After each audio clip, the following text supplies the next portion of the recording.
আকাবা উপসাগরের তীরে বসে দাউদ আলাইহিস সালাম জাবুর কিতাব তেলাওয়াত করতেন।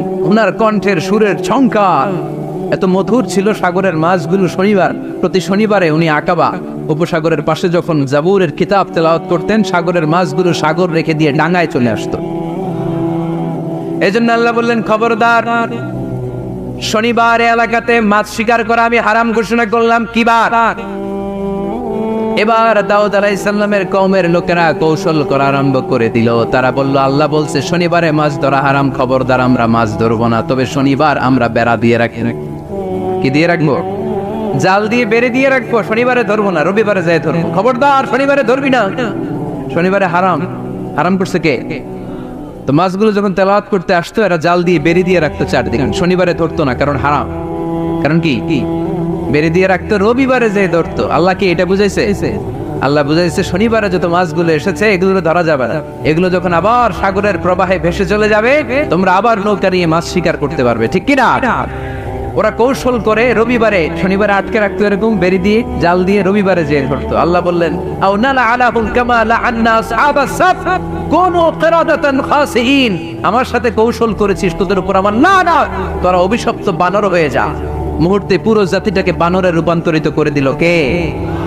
এজন্য খবরদার, আল হাইলাতু বিল হারামে হারাম, হারাম খাওয়ার জন্য যে কৌশল করি এটাকেও হারাম ঘোষণা দিয়েছে কে? তো আমরা যেন কঠিন না করি। হালাল হারামের প্রথম মূলনীতি হচ্ছে basically everything in this world is হালাল। এই পৃথিবীতে যা আছে সবই হালাল। সব কি? সব হালাল, সব হালাল, সবই হালাল, অল্প কিছু হারাম। সুবহানাল্লাহ পড়ে। যদি এমন হইতো এই পৃথিবীতে যা আছে সবই হারাম, অল্প কিছু হালাল, খুব ভালো হইতো, তাই না? সুবিধা হইতো আমাদের। তা আমাদের সুবিধা করে দিলেন কে? সুবহানাল্লাহ পড়বেন না? বেসিকলি এভরিথিং ইজ হালাল, পৃথিবীর সব কিছু হালাল। আপনারা যদি কেউ কিছু বলে যে এটা কি হালাল না হারাম, আপনি হুট করে বলবেন আগেই বলবো হালাল। যদি হারামের দলিল পাওয়া যায় তখন বলবো হারাম। ঠিক কিনা? আমাকে যদি বলেন এটা হালাল না হারাম, আমি যদি বলি হালাল, আপনি যদি বলেন দলিল দেন, এটা আপনি ভুল বলবেন। কারণ কোনো কিছু হালাল করতে হলে দলিল লাগে না। কোনো কিছুকে হালাল বলে সাব্যস্ত করতে দলিল লাগে না।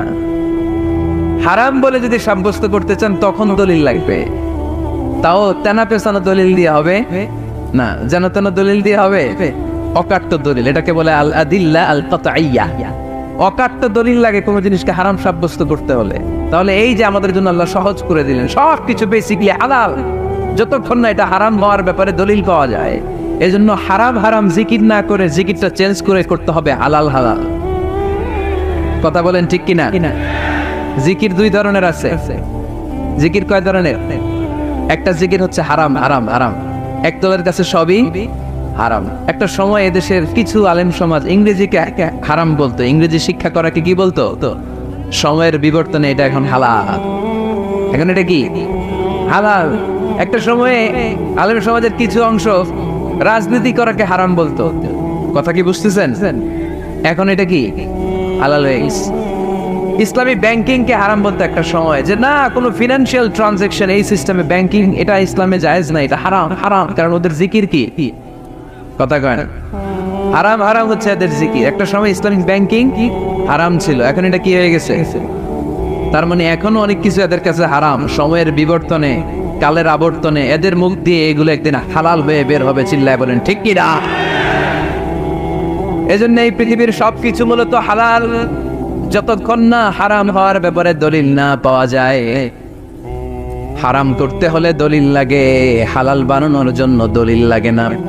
আবার যেন তেন কোনো দলিল দিয়ে, ঠুনকো কোনো দলিল দিয়ে কোনো জিনিসকে হারাম করা যায় না।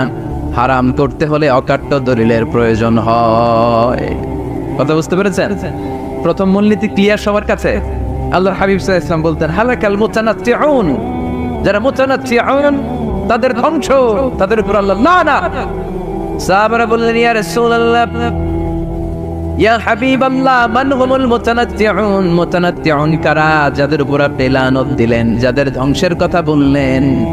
বিশ্বনবী বললেন, আল্লাহর দেয়া হালাল বিষয়কে যারা সমাজের মধ্যে হারাম বলে প্রচার করে তারাই হলো সমাজের মুতানাত্তিউন। নাউজুবিল্লাহ পড়েন। قل من حرم زينة الله التي أخرج لعباده والطيبات من الرزق এজন্য আল্লাহ ডেকে বললেন, খবরদার, কে আছে সমাজের মধ্যে আমার দেয়া হালাল সাজসজ্জাগুলোকে, পবিত্র জিনিসগুলোকে হারাম বলে ফতুয়া তুলে, তাদের উপর আমার লানত। খবরদার, আল্লাহ যেটাকে হালাল বলছে এটাকে হারাম বলার স্পর্ধা দেখাবেন না। এটাকে হারাম বলা যাবে? তাহলে প্রথম মূলনীতি কি সবাই বুঝতে পারছেন? বুঝতে পেরেছেন? এই দুনিয়াতে বেসিকলি সবকিছু কি? আওয়াজ করে বলেন। আর হালাল প্রমাণ করতে দলিল লাগে। কি প্রমাণ করতে দলিল লাগে? হারাম। এজন্য আমাদের জিকিরটা একটু চেঞ্জ করে দিব। আমরা হারাম হারাম না বলে কি বলবো? হালাল হালাল। যখনই দলিল পাবো তখন জিকির শুরু করবো হারাম। কথা বোঝে নাই বোধহয়? দলিল পাওয়ার আগ পর্যন্ত সব কি? আরো জোরে বলেন। দলিল পাওয়ার পরে সেটা হয়ে যাবে হারাম। প্রথম মূলনীতি ক্লিয়ার? সবার কাছে ক্লিয়ার? কষ্ট হইতেছে? শেষ করে দিব, আরো কয়েক মিনিট শুনবেন? আচ্ছা, দ্বিতীয় মূলনীতি হচ্ছে হালাল হচ্ছে আনলিমিটেড। হালাল কি? কথা বলেন। আনলিমিটেড। আর হারাম হচ্ছে লিমিটেড। হারাম হচ্ছে সসীম, হালাল হচ্ছে অসীম। হালাল গুণে শেষ করা যায় কিন্তু হারাম গুণে শেষ করা যায়। সুবহানাল্লাহ পড়তে পারলেন না? যদি এমন হইতো হারাম আনলিমিটেড, সবই হারাম, আর হালাল হচ্ছে লিমিটেড, হালাল গুণা যায়, এমন যদি হইতো আমাদের জন্য কঠিন হয়ে যেত না? আমাদের জন্য এটাকে সহজ করে দিলেন কে?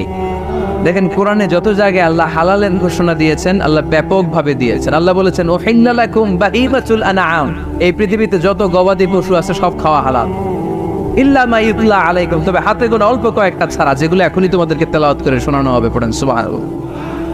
আবার আল্লাহ বললেন, উহিল্লা লাকুম সাইদুল বাহরি ওয়া তাআমু, সাগরের মধ্যে যত প্রাণী পাওয়া যায়, মাছ পাওয়া যায়, কাঁকড়া পাওয়া যায়, সব খাওয়াকে হালাল করে দিলেন কে? সাগরে যত ধরনের প্রাণী আছে, কাঁকড়া বলেন, তিমি বলেন, যা বলেন, সব হালাল, হাতে গোনা অল্প কয়েকটা ছাড়া। সুবহানাল্লাহ পড়েন। তার মানে যখনই আল্লাহ তাআলা হালালের ঘোষণা দেন, আল্লাহ তাআলা এটাকে ব্যাপকভাবে ঘোষণা দেন। আর যখনই আল্লাহ হারামের ঘোষণা দেন কোরআনের ভেতরে, তখন আল্লাহ গুনে গুনে দেন। কিভাবে দেন? حرمت عليكم الميتة والدم ولحم الخنزير وما أهل لغير الله به والمنخنقة والموقوذة والمتردية والنطيحة। গুনে গুনে দিয়েছেন। সুবহানাল্লাহ পড়ে। যখন আল্লাহ বললেন হালাল, তখন বললেন চার পাওয়ালা যত জন্তু আছে হালাল, অল্প কয়েকটা ছাড়া। যখন ঘোষণা দিলেন হালালের, আল্লাহ বললেন সাগরের ভেতরে যত প্রাণী পাওয়া যায় সব খাওয়া হালাল, অল্প কয়েকটা ছাড়া। কিন্তু হারামের ঘোষণা যখন আল্লাহ কোরআনে দিলেন, তখন ব্যাপকভাবে দেয় নাই, গুনে গুনে দিয়েছেন। রক্ত খাওয়া হারাম, মরা প্রাণী খাওয়া হারাম, শুকর খাওয়া হারাম, আল্লাহর নাম ছাড়া অন্য কোনো নামে বলি দেওয়া হয়েছে এরকম প্রাণী খাওয়া হারাম, সিংহের গুতা খেয়ে কোনো প্রাণী মারা গেছে ওইটা হারাম। এরকম গুনে গুনে অল্প কয়েকটা হারাম, বাকি সব কিছুকে আমাদের জন্য হালাল করে দিয়েছে কে? আবার যদি আল্লাহ জিজ্ঞেস করে আল্লাহ কাদেরকে বিয়ে করতে পারবো, আল্লাহ বলবে সবাইরে বিয়ে করবি। বাংলাদেশের নারীরা বিয়ে করা হালাল, পাকিস্তানের মেয়েদেরকে বিয়ে করা হালাল, সৌদি আরবের নারীদেরকে বিয়ে করা হালাল, এই বাংলাদেশের সিলেটের মেয়েদেরকে বিয়ে করা হালাল, ঢাকার মেয়েদেরকে বিয়ে করা হালাল, চট্টগ্রামের মেয়েদেরকে বিয়ে করা হালাল। হালালের কোনো শেষ নাই। সুবহানাল্লাহ পড়েন। কিন্তু যখন জিজ্ঞেস করলাম তাহলে কাকে কাকে বিয়ে করা হারাম, তখনই আল্লাহ গুনে গুনে 14 জনের নাম বলে দিলেন। পড়েন সুবহানাল্লাহ। হুররিমাত আলাইকুম উম্মাহাতুকুম ওয়া বানাতুকুম ওয়া আখাওয়াতুকুম ওয়া আম্মাতুকুম ওয়া খালাতুকুম ওয়া বানাতুল আখি ওয়া বানাতুল উখত। চিল্লায়ে পড়ে আল্লাহু আকবার। যখন হালাল, তখন ব্যাপকভাবে বললেন সব মেয়েদেরকে বিয়ে করতে পারো। মুসলিম যত নারী হয়, বাংলাদেশের হোক, পাকিস্তানের হোক, ইন্ডিয়ার হোক, গোটা বিশ্বের যে কোনো জায়গার মুসলিম নারী হলেই সেটা হালাল। কিন্তু হারাম কোনটা যখন জিজ্ঞেস করলাম, গুনে গুনে বললেন মাকে বিয়ে করা হারাম, নিজের কন্যাকে বিয়ে করা হারাম, বোনকে বিয়ে করা হারাম, ফুফিকে বিয়ে করা হারাম, খালাকে বিয়ে করা হারাম, ভাতিজিকে বিয়ে করা হারাম, নিজের ভাগ্নিকে বিয়ে করা হারাম। সুবহানাল্লাহ পড়বেন না?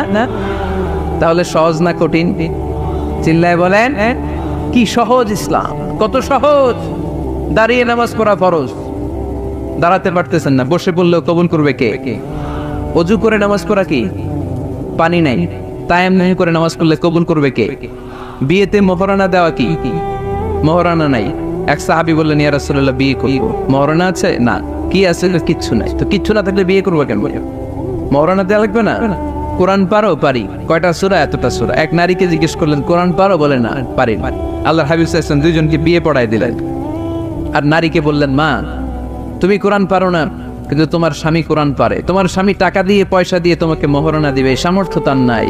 সে প্রতিদিন তোমার একটু একটু করে কোরআন শিখাই দিবে। এটাই সাইয়েদনা আদমের সামনে অনেকগুলো রুহু রাখা হয়। সাইয়েদনা আদম বললেন, এরা কারা? আল্লাহ বললেন, এরা হচ্ছে নাসালুক, তোমার বংশধর, পৃথিবীতে তোমার পর এরা পৃথিবীতে আসবে। সাইয়েদনা আদম বললেন, আল্লাহ ওই যে একটা রুহু দেখা যায়, এটার নাম কি? আল্লাহ বললেন, হাদা ইবনুকা দাউদ, এটা তোমার ছেলে দাউদ, সে দুনিয়াতে নবী হয়ে আসবে, তার ছেলে সুলাইমান নবী হয়ে আসবে। সাইয়েদনা আদম বললেন, মাবুদ আমার ছেলে দাউদের কত বছর হায়াত আপনি দিয়েছেন? আল্লাহ বললেন, 40 সানা, মাত্র 40 বছর, 4 ইয়ার্স। 40 বছর তোমার ছেলেটা বাঁচবে। ও আল্লাহ, আমি বাঁচবো কয় বছর? তুমি বাঁচবা 1000 বছর। সুবহানাল্লাহ। সাইয়েদনা আদম বললেন, মাবুদ এত ফুটফুটে সুন্দর আমার ছেলে দাউদ, মাত্র 40 বছর দিলেন কেন? জিদ মিন আমরিহি, বাড়ায়া দেন। কি করেন? মানে সুপারিশ করতেছে পোলার লাইগা। কে? বাবা। আল্লাহ আপনি বাড়ায়া দেন। আল্লাহকে বাড়ানো যাবে না, লেখা হয়ে গেছে। রুফিআতিল আকলাম ওয়া জাফফাতিস সুহুফ, কলম তুলে নেওয়া হয়েছে আর কালি শুকায় গেছে, আর কিছু করা যাবে? সাইয়েদনা আদম বললেন, মাবুদ আমার 1000 বছর কেন দিলেন? আমার এই সুন্দর ফুটফুটে ছেলেটারে মাত্র শুধুমাত্র 40 বছর কেন দিলেন? ও মাবুদ, আমার 1000 বছরের দরকার নাই, আমার 1000 বছর থেকে 60 বছর আমি আমার ছেলেরে দিয়ে দিলাম। দাউদ আলাইহিস সালাম বাঁচবে 40 বছর, তো বাপ আদম যদি আরো 60 দেয়, 40 আর 60 মিলে কত হয়? 100। ভালো হিসাব বোঝে, 100। আর আদম আলাইহিস সালাম পেয়েছিলেন 1000 বছর, 60 কমে গেলে রইল কত? 940 বছর পৃথিবীতে থাকার পরে মালাকুল মাউত চলে এসেছে। কারণ এটা on time, the death will come on time, it never late, কখনো দেরি হয় না।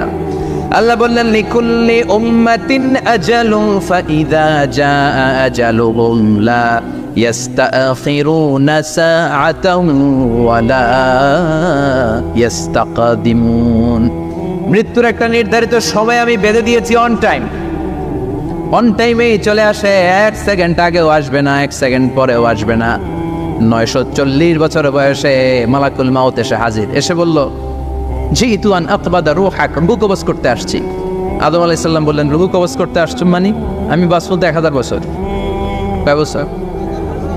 মালাকুল মাউত বললেন, না না, ওই যে আগের কথা স্মরণ করেন, আপনি 60 বছর দিয়া দিছিলেন। কয় না, আমি দেই নাই, আমি আরো বাঁচুম, আরো 60 বছর পাওনা আছি, আমি দেই নাই। মালাকুল মাউত বললেন, আপনি দিয়েছেন? আদম বলে, দেই নাই। মালাকুল মাউত বলে, আল্লাহ ঘটনা দেখেন, দিয়া কয় দেই নাই। আল্লাহ কয়, থাক, কথা কইস না, আয়া বস। সুবহানাল্লাহ পড়েন। নাসিয়া আদম ফানাসিয়া বানু, ভুলে গেছেন উনি। আমরা ভুলে যাই, আমরা খেয়ে বলছি খাই নাই, নিছিলাম পকেটে, কয় নেই নাই। এরকম ডাকাইত আছে না নাই? নাসিয়া আদম ফানাসিয়া বানু, বিশ্বনবী বললেন, আদম ভুলেছে তো তার সন্তানরাও ভুলে যায়। জাহাদা আদম ফাজাহাদা যুররিয়াতুহু, আদম অস্বীকার করেছে, তার সন্তানরাও অস্বীকার করে। সেদিন থেকে আল কিতাব ওয়া শুহুদ, মানে লিখে রাখার সিস্টেম আর সাক্ষীর সিস্টেম চালু হয়েছে। সুবহানাল্লাহ পড়েন। সুবহানাল্লাহ। 940 বছর বয়সে মালাকুল মাউত এসে আদম আলাইহিস সালামের রূহ নিতে পারে নাই। উনি 1000 বছর যখন হয়েছে তখন এসে সাইয়েদনা আদম আলাইহিস সালামের রূহ কবজ করেছে। যেই দিন পৃথিবীর প্রথম মানব, প্রথম নবীর রূহ মালাকুল মাউত দুনিয়া এসে কবজ করেছে, ওই দিনটাও ছিল জুমাবার। সুবহানাল্লাহ, আল্লাহু আকবার। আবার বিশ্বনবী বললেন, লা তাকুমুস সাআ ইল্লা ফি ইয়াউমিল জুমআহ, ইযা যুলজিলাতিল আরদু জিলজালাহা ওয়া আখরাজাতিল আরদু আসকালাহা, ইযা রুজ্জাতিল আরদু রাজ্জান ওয়া বুসাতিল জিবালু বাসসা। কিয়ামতের দিন পৃথিবীটাকে একটা প্রকম্পন দিয়ে কাঁপিয়ে দিবে কে? মারাত্মক একটা ঝাঁকুনি দিবে আল্লাহ, পুরো পৃথিবীটা কেঁপে ভেঙে চুরে খান খান হয়ে যাবে। এই ঝাঁকুনি আর আর্থকোয়েক, ভূমিকম্প এর ঘটনাটা যেদিন ঘটবে ওই দিনটাও হচ্ছে জুমার দিন। চিৎকার করে পড়েন সুবহানাল্লাহ।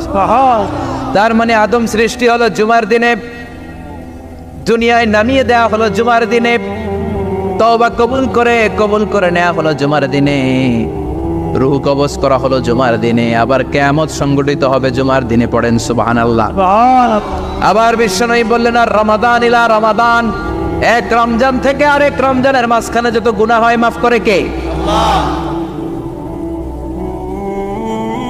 তারপরে বিশ্বনবী বললেন, আল উমরাতু ইলাল উমরা, কেউ যদি একবার উমরা করে পরে আবার করলে 2 উমরার মাঝখানে গুনাহগুলো মাফ করে দেয় কে?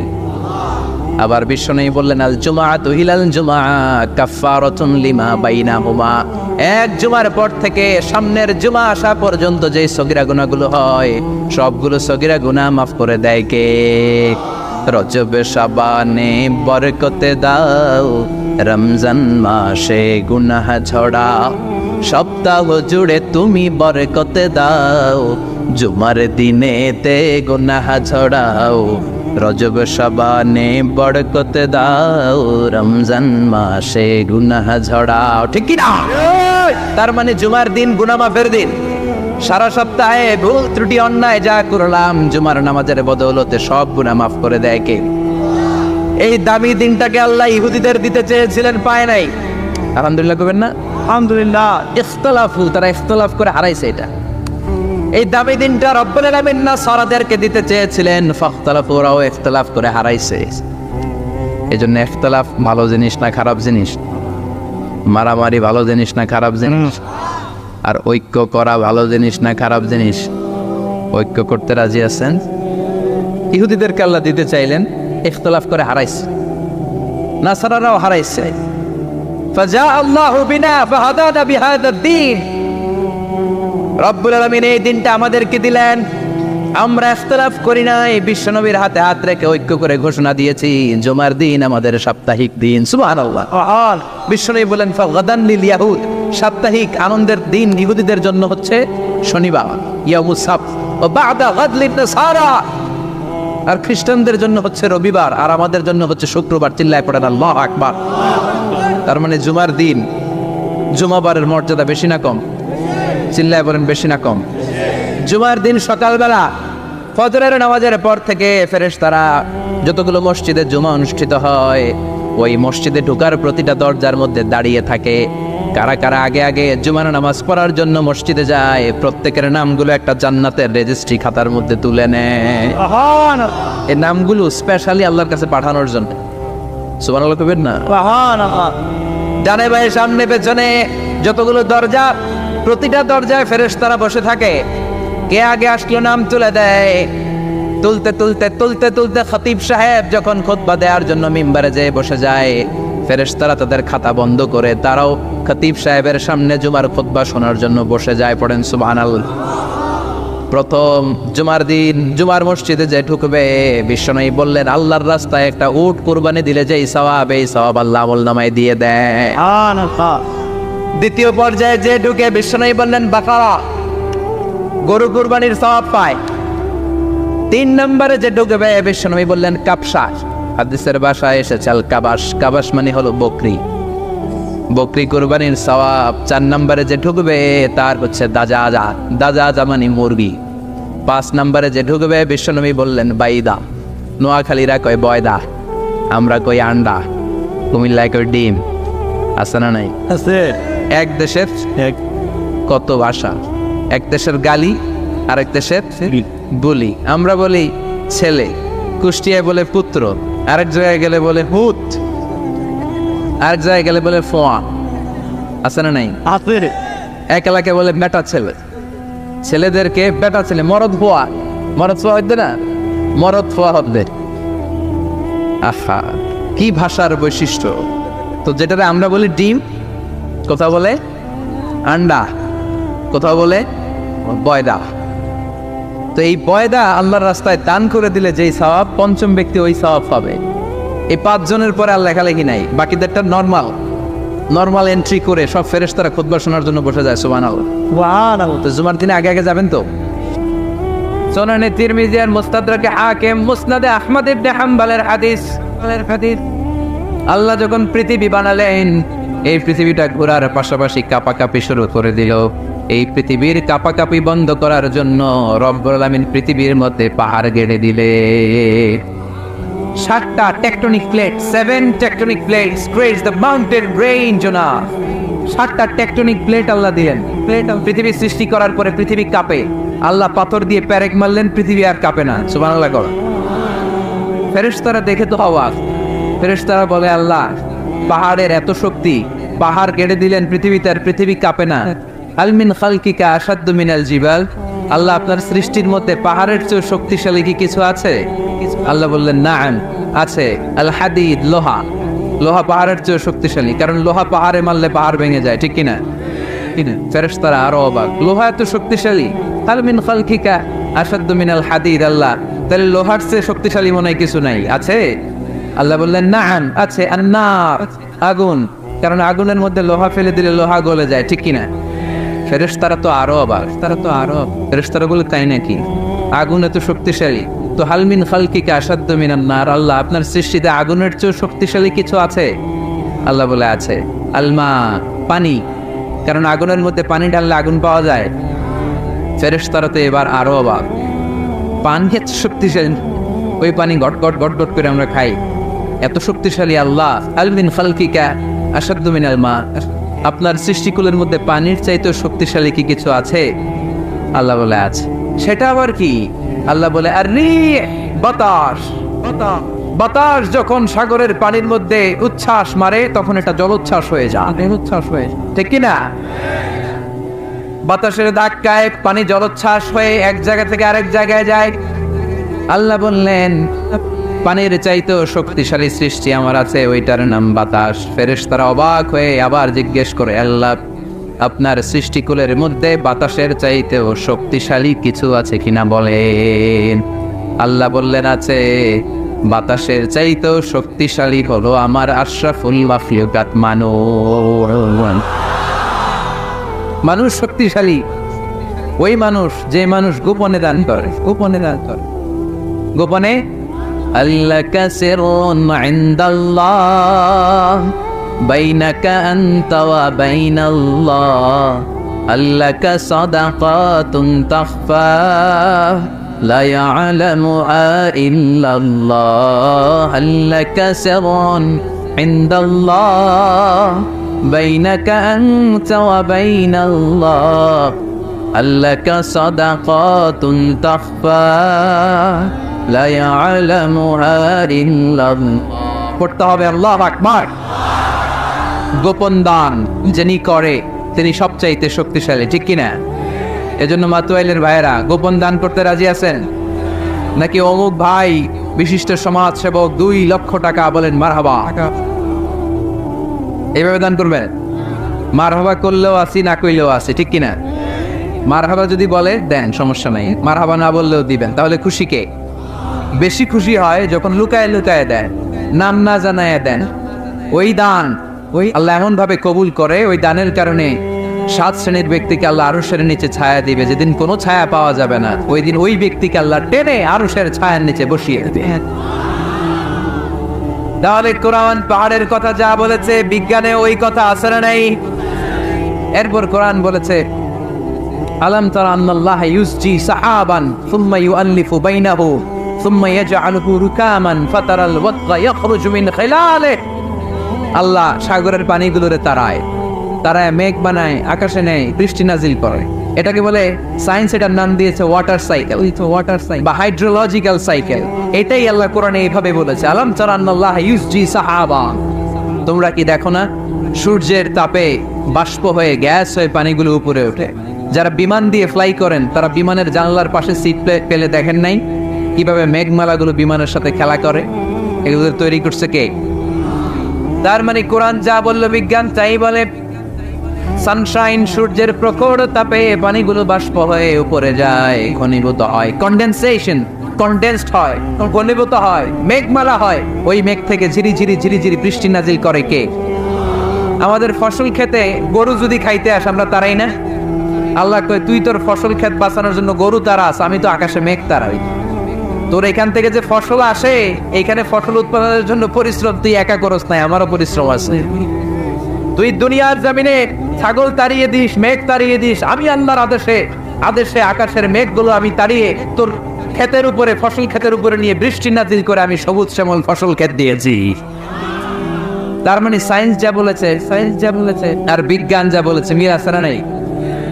আকাশে মেঘমালা দেখলে বিষ্ণু ইসলাম ভয় পেয়ে যেতেন, দোয়া পড়তেন আল্লাহুম্মা সাইয়্যিবান নাফিআ, আল্লাহ উপকারী বৃষ্টি দেয়।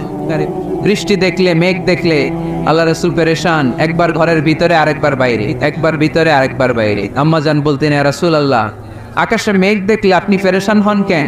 আল্লাহ রাসূল কেঁদে কেঁদে বলতেন, আয়েশা আমি জানি না এই বৃষ্টি আর তুফান থেকে মদিনায় সজীব শ্যামল ঘাস লতা পাতা জন্মাবে, নাকি এর মধ্যে থেকে বজ্রপাত এসে আমাদের পাপের কারণে আল্লাহ মদিনাটারে জ্বালিয়ে দিবে, আমি জানি না। আমরাও যে আকাশে মেঘমালা দেখি, আমরা কি জানি এটা কি রহমতের মেঘ না আযাবের মেঘ? জানি আমরা। তারপরও বৃষ্টি আসলে আমাদের গান আছে না নাই? বৃষ্টি আসলে দেখবেন গান লাগাই দেয়, বৃষ্টি পরে টাপুর টুপুর, ওই কয় পায়ে দিয়ে শোনান নবে, সব মুখস্থ, এগুলো করা যাবে না। বৃষ্টি দেখলে দোয়া পড়তে হবে, আল্লাহুম্মা সাইয়্যিবান নাফিআ, আল্লাহুম্মা আসকিনা গাইসান মুগীসান মারিআন নাফিআন গায়রা দার আজিলান গায়রা আজিল। আল্লাহ এই মেঘমালা থেকে এমন বৃষ্টি দাও যে বৃষ্টি আমাদের জন্য কল্যাণকর, যে বৃষ্টিতে ঘাস লতা পাতা জন্মায়, যে বৃষ্টিতে আমাদের গবাদি পশুর জন্য রিজিক থাকে। কল্যাণকর বৃষ্টি দাও আল্লাহ, ক্ষতিকর বৃষ্টি দিও না, তাড়াতাড়ি দাও, দেরি করো না। চিল্লায় পড়েন আমিন। আল্লাহর হাবিব বললেন, মুস্তাদরাকে হাকিমের হাদিস, সিনতান লা তুরাদ্দান, দুই দোয়া আল্লাহ কখনো ফিরিয়ে দেন না। কয় দোয়া? এক হচ্ছে ইনদান নিদা, আজানের পরে যে দোয়াটা করা হয়, আজান আর ইকামতের মাঝখানে দোয়া, আজানের সময় দোয়া, এই দোয়া আল্লাহ ফিরিয়ে দেয়, একটা গেল। দুই নাম্বার হচ্ছে তাহতাল মাতার, বৃষ্টির নিচে দাঁড়িয়ে দোয়া করলে ওই দোয়া কবুল করে কে? আর আমরা বৃষ্টির নিচে দাঁড়িয়ে আঁকা বাঁকা মেঠো পথে কোন রূপসী হেঁটে যায়, আসরা নাই? বৃষ্টি আসলে আমরা ভাবুক হয়ে যাই, দরজা জানলা বন্ধ করে দিয়ে অনেকে গান বাজনা ছেড়ে দেয়, হিন্দি গান লাগায় দেয়। এই 16 ডিসেম্বরেও দেখলাম কিছু কপাল পোড়া বাংলা দেশাত্মবোধক গানের পরে হিন্দি গান লাগাই দিচ্ছে। কত বড় ডাকাই, কোথায় কি করতে হবে ওইটাও জানে না। সেজন্য বৃষ্টি নাজির হলে আমরা যেন আল্লাহর কাছে দোয়া করি। বৃষ্টির সময় দোয়া করলে ওই দোয়াটা কবুল করে কে? তাহলে ফিজিক্সের এই পোরশনে আমরা লোহা নিয়ে কথা বললাম, বায়োলজিক্যাল অ্যাসপেক্ট অফ মাউন্টেন্স, পাহাড় নিয়ে কথা বললাম, পানি নিয়ে। এবার আমরা জুলুজ নিয়ে কিছু কথা বলে মুনাজাতের দিকে যাবো ইনশাআল্লাহ। প্রাণীবিদ্যা, জুলজি মানে কি? প্রাণীর কথা তো আর কোরআনে নাই। প্রাণীর নামে আল্লাহ কোরআন একটা সূরায় দিয়ে দিয়েছে, সূরাতুল আনআম। আবার 5টা প্রাণীর নামে আলাদা আলাদা সূরা আছে না নাই? সূরাতুল বাকারা মানে,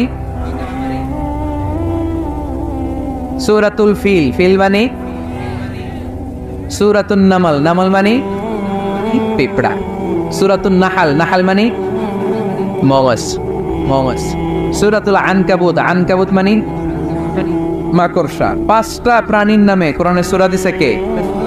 আবার আল্লাহ বললেন, ওয়া ইন্না লাকুম ফিল আনআমি লা'iবরাতান নুসকিকুম মিম্মা ফি বুতুনিহি মিন বাইনি ফারথিন ওয়া দামিন লাবানান খালিসান সাইগান লিশ-শারিবিন।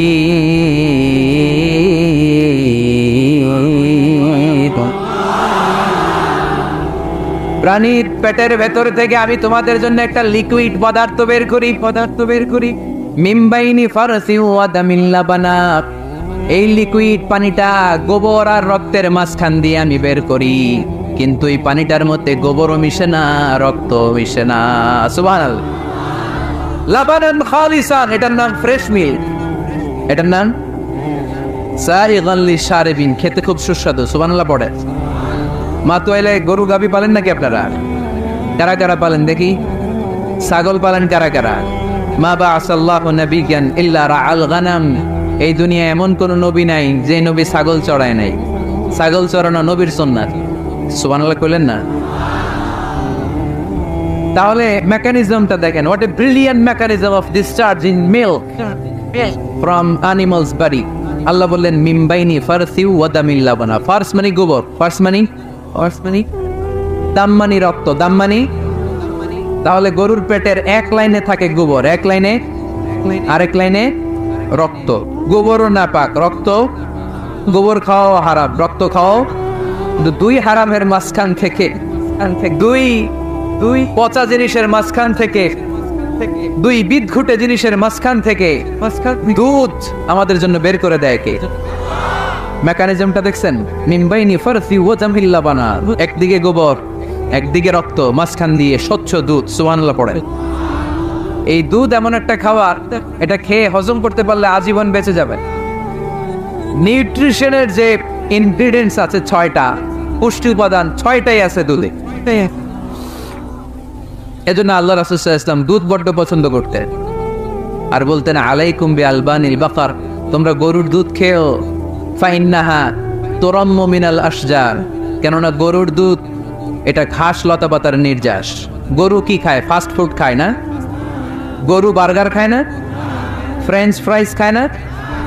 টিক্কা খায় না? চিকেন কাবাব? গরু কি খায়? এই ঘাস খাবে, মানে শাকসবজি খাবেন। গরু ঘাস খায়, এজন্য গরুর পেট থেকে দুধ বের করে দেয় কে? আলাইকুম বিআলবানিল বাকার, তোমরা গরুর দুধ খেও। কত বড় ডাক্তার ছিলেন বিশ্বনবী মুহাম্মদ সাল্লাল্লাহু আহমদে, বড় বিশ্বস্ত, বিশ্বস্ত ডাক্তার। যেটা খাইতে বলছে ওটা খাইলে কোনো রোগ হবে?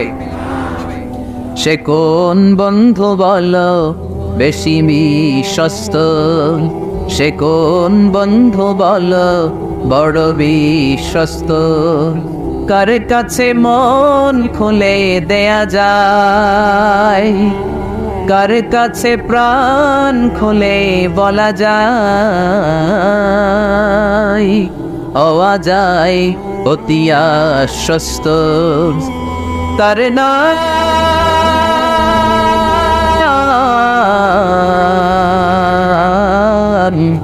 আহমদ, বড় বিশ্বস্ত। সুবহানাল্লাহ পড়ে। এমন বিশ্বস্ত নবী, যেটা খাইতে বলছে ওইটা খাইলি ডাইরেক্ট অ্যাকশন।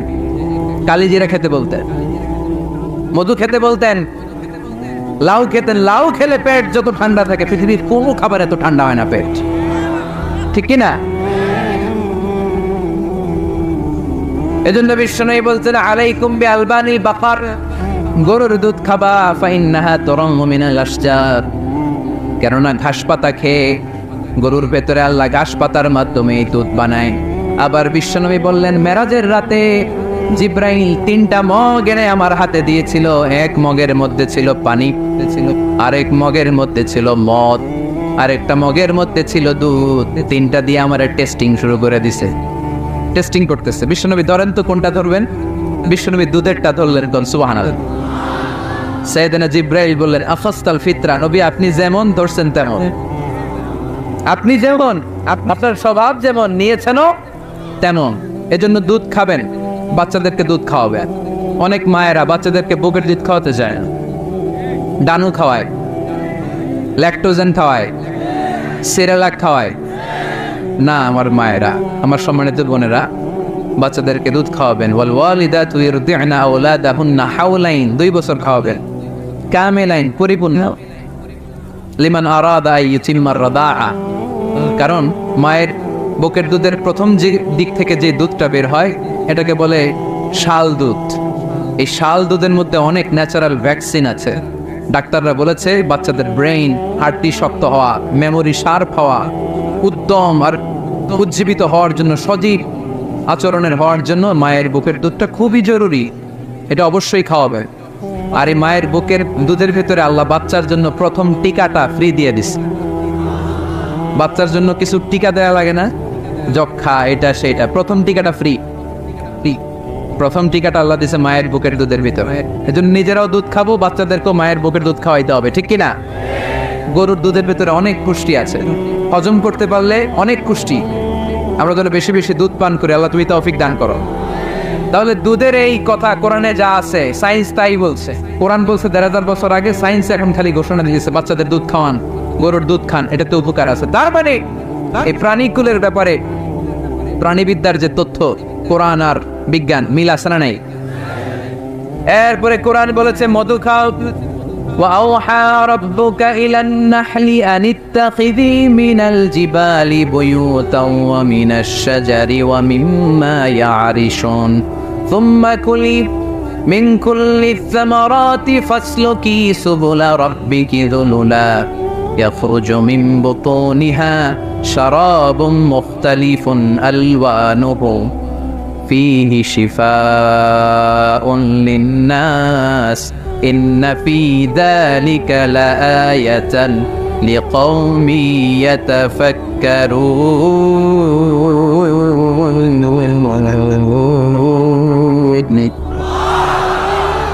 لقوم يتفكرون চিন্তাশীলদের জন্য এই মধুর মধ্যে আল্লাহ চিন্তা রেখে দিয়েছেন। আওহা রব্বুকা ইলান নাহল, আল্লাহ মধুরে মেসেজ পাঠাইছে। আমরা মোবাইলে কি পাঠাই? এই মেসেজ আমার মোবাইলে আসে, আমার বন্ধু আমারে পাঠাইলে আরেক জায়গায় যায়, শুধু আমিই জানবো। মৌমাছির আল্লাহ যেটা পাঠাইছে এটা মৌমাছি বুঝতে পেরেছে। আনিত্তাখিদি, আল্লাহ অর্ডার করার সময় নারী মৌমাছিকে বলেছে, এটা মুয়ান্নাসের সিগা। আপনারা যারা আরবি জানেন, আলেম ওলামা ইকরাম যারা এসেছেন তারা জানেন ইত্তাখিদ এটা মুযাক্কার, পুরুষের জন্য। ইত্তাখিদি মুয়ান্নাস, নারীদের জন্য। আল্লাহ মৌমাছিকে যখন বলেছেন মৌচাকের বাসা বাঁধো, তখন আল্লাহ পুরুষ মৌমাছিরে বলে নাই, বলছে নারী মৌমাছিকে। কোন মৌমাছিকে? কার্ল ভন ফ্রেশ নামে একজন অস্ট্রিয়ান বিজ্ঞানী, এই সায়েন্টিস্ট গবেষণা করে দেখেছে মৌচাকের বাসার মধ্যে পুরো মৌমাছির সব কার্যক্রমের প্রধান যে থাকে এটা পুরুষ মৌমাছি না, এটা নারী মৌমাছি। সুবহানাল্লাহ। এত আসতে অস্ট্রিয়ান এই সায়েন্টিস্ট একটা বই লিখেছে, দ্য ডান্সিং বিজ, কিভাবে ফাসলুকি সুবুলা রব্বিকি দুলুলা। এইখানে মৌচাক, এইখানে মৌচাক, আর মধু আনতে যায় 5 মাইল দূরে। এরপরে আবার এই রাস্তাটা চিনে মৌমাছি যা আসে ওর এই রাস্তা চিনায় দেয় কে? আল্লাহ সিক্রেট মেসেজ দিয়ে বললেন ইত্তাখিদি, ঘর বানাও, ঘর বানাও।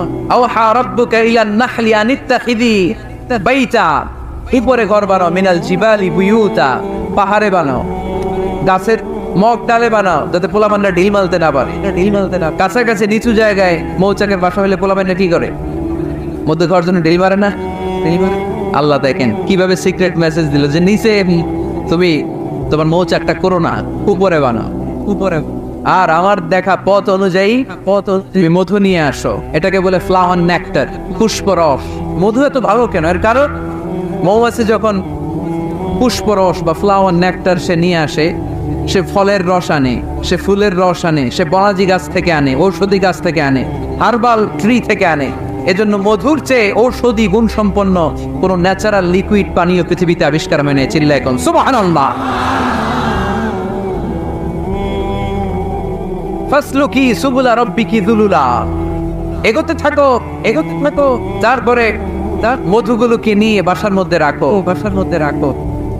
এই আয়াত থেকে প্রমাণ হয় পুষ্পরস সংগ্রহ করে মধু এটাকে খেয়ে ফেলে, এমন না মুখ দিয়ে এনে মৌচাকে রেখে দেয়, না, এটা খেয়ে ফেলে। খেয়ে পেটের ভেতর একটা চেম্বার আছে, আলাদা একটা চেম্বার, ওইখানে এনজাইম দিয়ে এটাকে সমৃদ্ধ করে। তারপর একটা টিউব আছে এটার পেছনে, টিউব দিয়ে মৌচাকের ভেতরে মধুকে পৌঁছে দেয় আমাদের জন্য। কোন সুবহানাল্লাহ। এই অস্ট্রিয়ান সায়েন্টিস্ট উনি গবেষণা কইরা অপারেশন করে মৌমাছি কেটে দেখতে পেলো মৌমাছির পেটের ভিতরে একটা পাকস্থলী না আমাদের মতো, ওর পেটের ভিতরে আল্লাহ 2টা পাকস্থলী দিয়েছে। একটা তার নিজের খাবারের পাকস্থলী, আর একটা আমাদের জন্য যে মধু এনে এটাকে এনজাইম লিকুইড দিয়ে সমৃদ্ধ করবে, ওইটার জন্য আরেকটা পাকস্থলী। চিল্লায় পড়তে হবে আল্লাহু আকবার। এজন্য মধু খেতে রাজি আছেন তো? বিষ্ণু ইসলাম ফ্রেশ মধু খেতেন, ফ্রেশ দুর্গন্ধযুক্ত মধু বিষ্ণু সাল্লাল্লাহু আলাইহি সাল্লাম কখনো খেতেন। আর বিষ্ণু ইসলাম বলতেন আলাইকুম বিশিফা আইন, তোমরা 2টা শিফা নাও। কোরআনে এই মেসেজটা খেয়াল রাখবে, কোরআনে কালামুল্লাহ মাজিদে 2টা বিষয়ের ক্ষেত্রে আল্লাহ শিফা শব্দ যোগ করেছেন। এক হচ্ছে স্বয়ং কোরআনের ক্ষেত্রে আল্লাহ বলেছেন এটাতে আছে শিফা, আর মধুর ক্ষেত্রে বলেছেন মধুতে দিয়েছি আমি শিফা। এজন্য বেশি বেশি মধু খাওয়ার দরকার আছে না নেই? কত ধরনের মধু যে পৃথিবীতে পাওয়া যায়, ব্ল্যাক হানি, হোয়াইট হানি, ক্রিমড হানি, অর্গানিক হানি, এগুলো খুঁজে খুঁজে খাবেন। আজকে মধু খাইছেন কে কে? দেখে হাত তোলেন। মাশাআল্লাহ, আমিও খেয়ে আসছি আপনাদের সাথে। প্রতিদিন মধু খাইতে হবে শীতকালে। আজকে শীত পড়ছে না অনেক? মধু খেয়ে যদি আপনি কাজ শুরু করে দেন, শীত বাবাজি আপনার কাছে আসতে পারবে না। বিষ্ণু ইসলাম মধু খেতে আমাদেরকে উৎসাহিত করেছেন। তার মানে এমন বিশ্বস্ত নবী আমার, যেটা খেতে বলেছেন এটা খেলে আমাদেরকে সুস্বাস্থ্য দান করবে কে?